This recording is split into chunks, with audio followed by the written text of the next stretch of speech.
shamarran akkasii haadha manaa godhachuudhaafis yookaan hariiroo jaalalaa keessatti waliin adeemuudhaafis tasumaa nuuf hin taatuni. Kanaafiyyuu shamarran akkasiirraa maal gochuu qabna? Jireenya keenya isa boruutiif jecha boru ilmaan keenya maal barsiifti? Dhalli koo ishiirraa maal baratu? Ishiin haadha akkamii taati daa'ima kootiif jennee yaaduun dirqama nurra jiraata.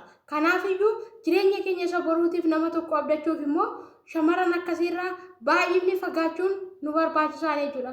Sababni isaayyuu maal jedha seetan Oromoon wanti ganama badee galgala hin toluu jedha.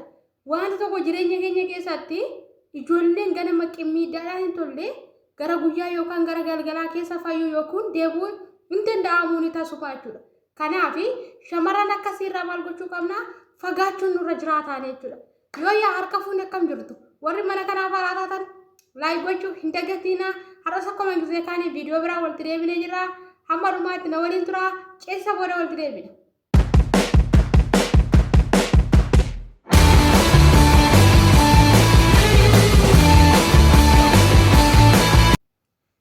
Yoo yaa akkam jirtu hordoftoota wiirtuu jaalalaa baga gara chaanaalii keenyaa nagaa dhuftan.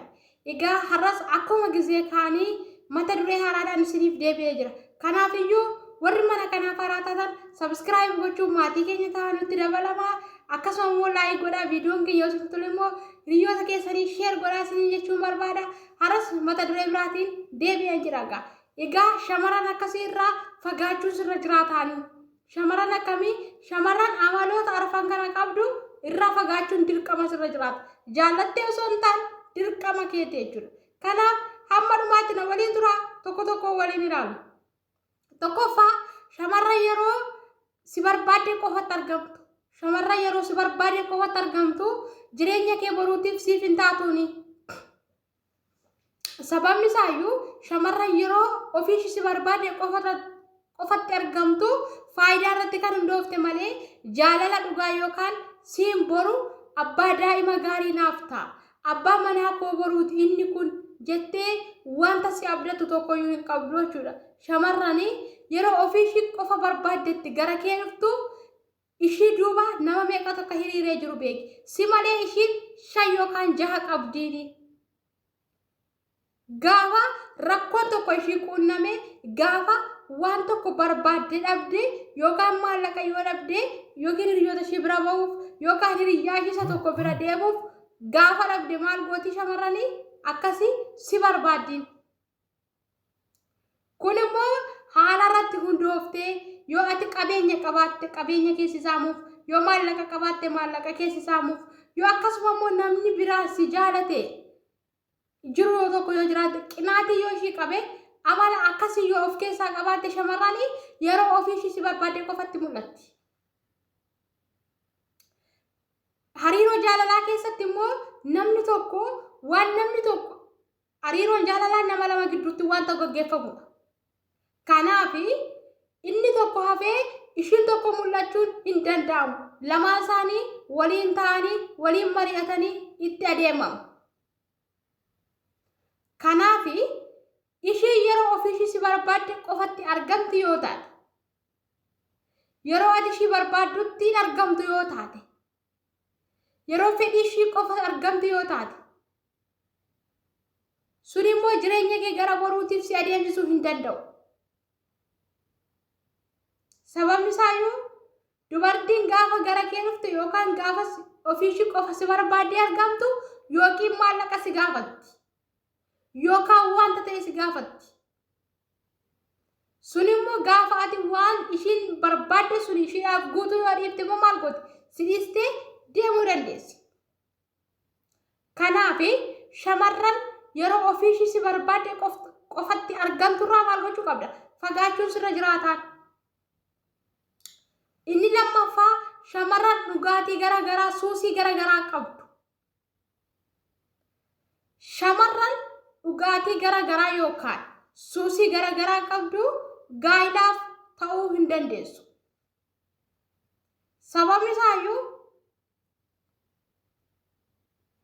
ati har'a otoo riileeshinii jaalalaa keessa jirtaniiti nama kana osoo fuute haadha manaa osoo godhatte amalli sun waan waliin jiruuf siif jiruu gaarii si gaggeessuu hin dandeessu. sababni isaa ishiin nama suusii garagaraa keessa jirtu waan taateef.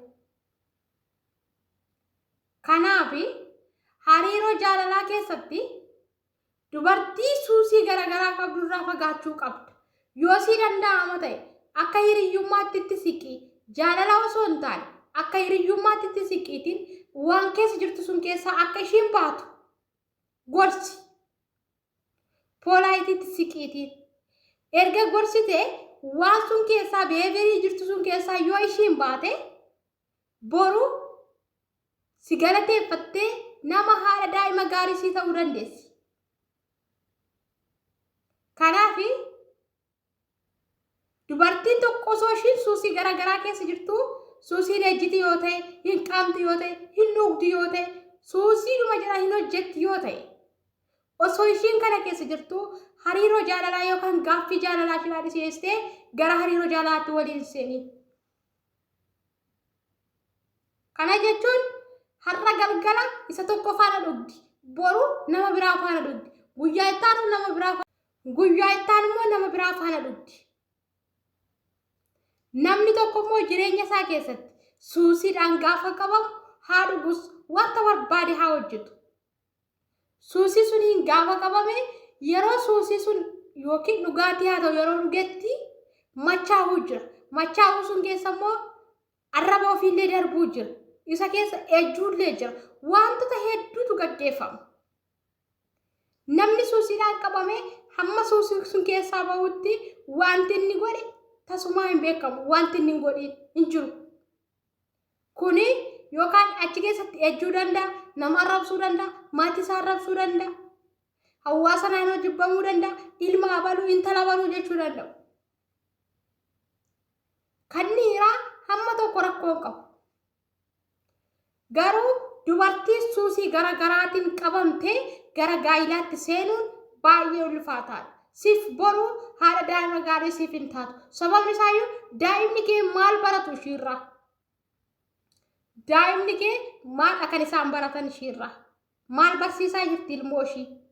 Kanaaf yaaduu qabda. Jireenya keessa keessatti dubartii gaariin, dubartiin mana ishii qabachuu dandeessu, dubartiin waan kamirraa adda taate, dhalli ishiillee boru ishii koorsuu danda'u. Sababni isaayyuu mi akka naannoo keenyatti fakkeenyaaf dubartiin tokko gaarii yoo taate nama abbaa manaa ishiitiif abboomamu, nama abbaa manaa ishii kabaju, nama maatii hawaasa naannoo kabaju yoo taate daa'imni ishii jalatti argamanillee akkuma ishii nama kabajan, nama jaalatanidha. Kanaafiyyuu firiin wantuma facaafte haammatta waan taateef ati xaafii facaaftee boqqolloo haamachuu hin dandeessu. Kanaaf namni tokko ija gaarii agarsiisuu kan danda'u yoo maal ta'edha? Yoo namni sun yaada poozitiivii qabaate, yoo namni sun yaada gaarii qabaate ija gaarii agarsiisuu danda'a.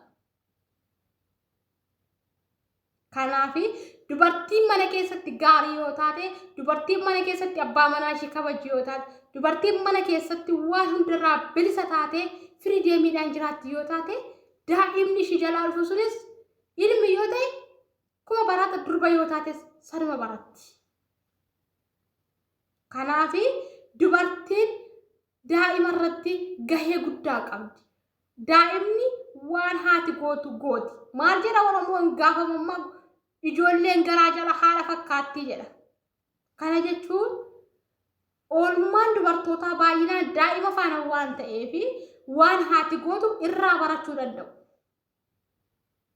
Kanaaf dubartii suusii garagaraatiin qabdu gara hariiroo jaalalaatti faana seentee gaa'ila wajjin dhaabbachuu osoo hin taane maal gochuu qabdaani?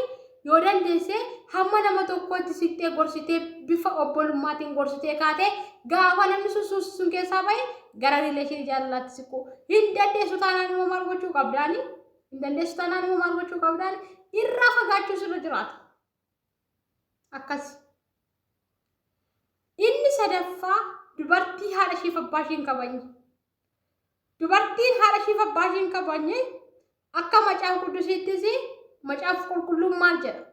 Namni haadha isaa fi abbaa isaatiif ulfina hin kennine anaafis ulfina hin kennuudha. Kanaaf dubartiin haadha ishee fi abbaa ishee dubartii qofa osoo hin taane dhiirrillee kun Jireenyuma keenya keessatti namni haadha isaaf abbaa isaaf kabajan kennine yoomiyyuu kabajan qabu. Nama biraattis kabajan argamu. Ati haadha kee fi abbaa kee salphifte taanaan boruu carraan sun suma eeggata. Kanaafi dubartii haadha ishii fi abbaa ishii kabajan qabne gaafa hariiroo jaalalaa keessa seentan dubartiin waa'ee abbaa ishii fi haadha ishii waa'ee maatii ishii fiddee waan hamaa isaanii waan amala isaanii qabne tokko fuutee isaanirra keessa sitti haasoftu taanaan dafii dubartii sun irraa fagaadhu. Sababni isaayyuu dubartiin haadha ishii fi abbaa ishiitiif kabaja hin qabne si biratti siif immoo kabaja kenniti jettee yaadda hin yaadi. Sababni isaayyuu akkuma jaalalli jiru guyyaa tokko walitti bu'uu waan jiruuf. Kanaafi dubartii haadha ishii fi abbaa ishii hin kabajne irraa fagaadhu dafiiti siin taatu.